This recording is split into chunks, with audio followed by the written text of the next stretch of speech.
Selamat malam untuk teman-teman, Bapak Fadli dan semuanya yang menonton. Kami di sini kelompok 8 akan mempresentasikan hasil proyek kami dengan tema Clean Energy dan dengan judul Perancangan Basis Data Pemanfaatan Energi Terbarukan di Kawasan Perkotaan untuk mendukung SDGs yang ketujuh. Oke, pertama anggota kelompoknya itu ada Dimas Abimesti dengan NIM 2021-31093. Saya sendiri Riverton Tarigan dengan NIM 2021-31113. Selanjutnya ada Satria Bima Anggara dengan NIM 2023-31114. Dan yang terakhir ada Risha Fasya Jafira dengan NIM 2023-31137. Oke.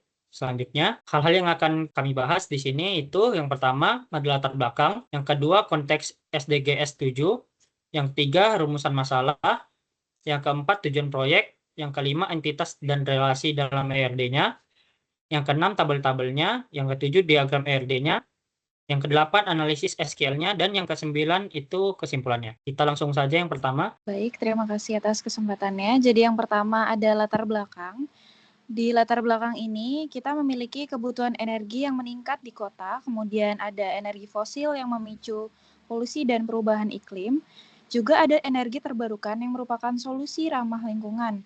Nah, untuk energi ini merupakan kebutuhan utama masyarakat urban. Ketergantungan pada energi fosil memicu masalah lingkungan, seperti emisi karbon dan pemanasan global. Oleh karena itu, pemanfaatan energi terbarukan menjadi solusi ideal agar efektif. Diperlukan sistem informasi yang dapat memantau distribusi dan pemanfaatan energi bersih secara sistematis, salah satunya melalui perancangan basis data. Ada pula konteks SDGs 7 yang menargetkan penyediaan akses universal terhadap energi yang andal, modern, dan bersih. Peran teknologi informasi sangat vital untuk memantau capaian target-target ini. Sistem basis data juga dapat membantu mengelola proyek energi, mengevaluasi capaian, dan menyusun kebijakan yang berbasis data dan berkelanjutan. Selanjutnya ada pula rumusan masalah.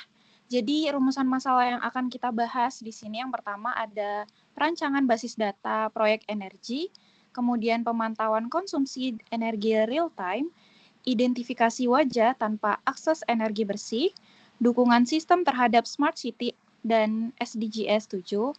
Nah, untuk analisis ini menjawab 4 masalah utama, yakni bagaimana merancang sistem basis data yang efisien, bagaimana memantau konsumsi energi secara real time, bagaimana mengidentifikasi wilayah yang belum mendapatkan akses energi bersih, serta bagaimana sistem ini mendukung smart city dan SDGs 7.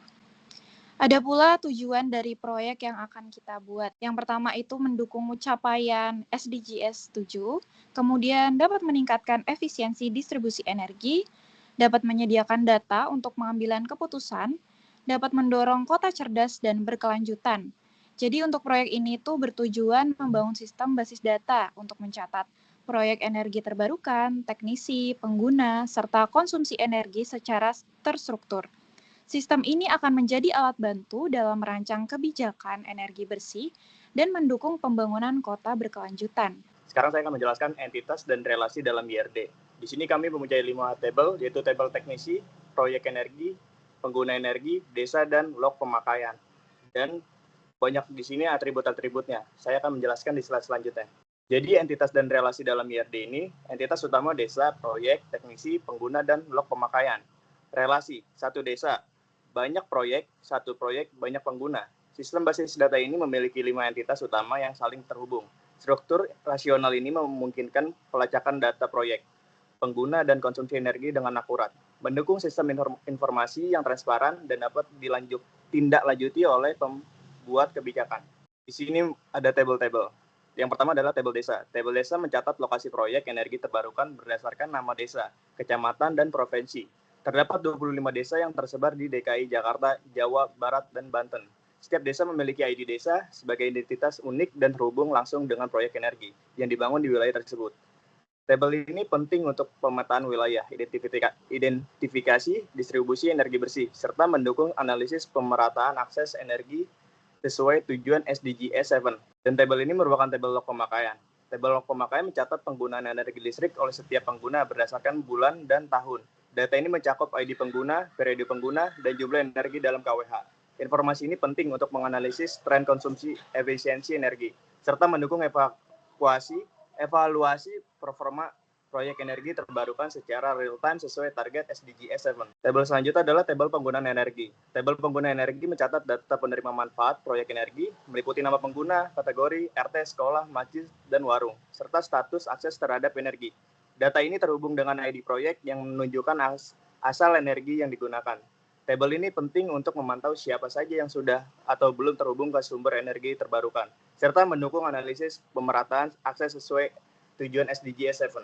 Untuk selanjutnya merupakan penjelasan dari tabel di proyek energi. Jadi di tabel proyek energi ini akan mencatat informasi teknis proyek energi terbarukan. Contohnya itu ada energi surya, energi angin, dan energi mikrohidro. Dan juga akan menjelaskan kapasitas daya dalam kilowatt dan ada status proyek, di mana status proyek isinya berupa aktif, dalam progres, tidak aktif, tergantung energi yang digunakan, serta tahun pemasangan dari energi tersebut. Data ini terhubung dengan ID desa untuk menunjukkan lokasi proyek, dan tabel ini berguna dalam pemantauan perkembangan proyek, identifikasi energi yang dominan, serta evaluasi penyebaran kapasitas energi bersih sesuai target SDGs 7. Selanjutnya ada tabel teknisi. Pada tabel ini akan mencatat informasi teknisi yang menangani masing-masing proyek energi, meliputi nama, kontak, dan ID proyek. Setiap teknisi bertanggung jawab terhadap satu proyek, sehingga data ini penting dalam mengkoordinasi teknis proyek dan pelacakan progres instalasi, serta pemeliharaan proyek secara berkelanjutan. Tabel ini mendukung integrasi sistem dengan sumber daya manusia dalam pengelolaan energi terbarukan. Selanjutnya ada diagram IRD. Pada IRD ini menyajikan hubungan antar entitas dalam sistem basis data yang meliputi keterkaitan antara desa, proyek, teknisi, pengguna, dan log pemakaian. Diagram ini merupakan fondasi penting dalam implementasi sistem informasi energi yang efisien dan akurat. Oke, selanjutnya saya akan membahas analisis SQL dengan menggunakan join. Di sini, query SQL ini menghitung total dan rata-rata konsumsi energi berdasarkan jenis energi terbarukan yang digunakannya. Hasil menunjukkan bahwa energi surya memiliki total konsumsi tertinggi sebesar 3.795,10 kWh. Sedangkan untuk mikrohidro memiliki rata-rata konsumsi per log tertinggi, yaitu 146,93 kWh. Analisis ini penting untuk mengevaluasi efisiensi dan intensitas pemanfaatan tiap jenis energi dalam mendukung distribusi energi bersih secara optimal sesuai dengan target SDGs yang ketujuh. Selanjutnya, mencari rata-rata konsumsi per pengguna. Query ini menghitung rata-rata konsumsi energi berdasarkan kategori pengguna dengan jumlah catatan lebih dari 5. Hasil menunjukkan bahwa kategori RT memiliki rata-rata konsumsi tertinggi sebesar 157,67 kWh, disusul dengan masjid, warung, dan sekolah. Analisis ini membantu memahami kebutuhan energi masing-masing kategori dan mendukung penyusunan strategi distribusi energi yang tepat sasaran sesuai prinsip keadilan dan dalam pencapaian SDGs yang ketujuh.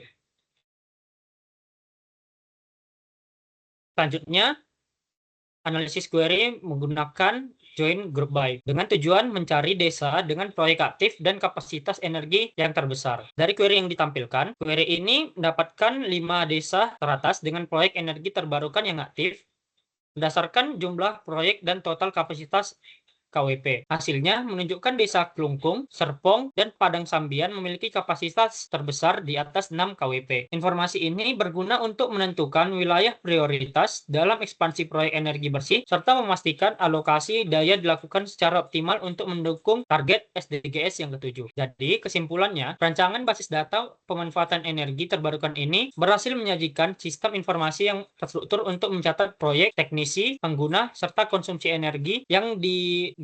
Sistem ini mendukung pemantauan real-time, analisis efisiensi, dan distribusi energi yang adil. Dengan dukungan data yang akurat, sistem ini berperan penting dalam mendukung pencapaian SDGs yang ketujuh, serta pengembangan kota cerdas yang berkelanjutan. Oke, itu saja yang dapat kami presentasikan dari hasil proyek yang kami telah diskusikan. Sekian, mohon maaf jika ada salah kata. Terima kasih.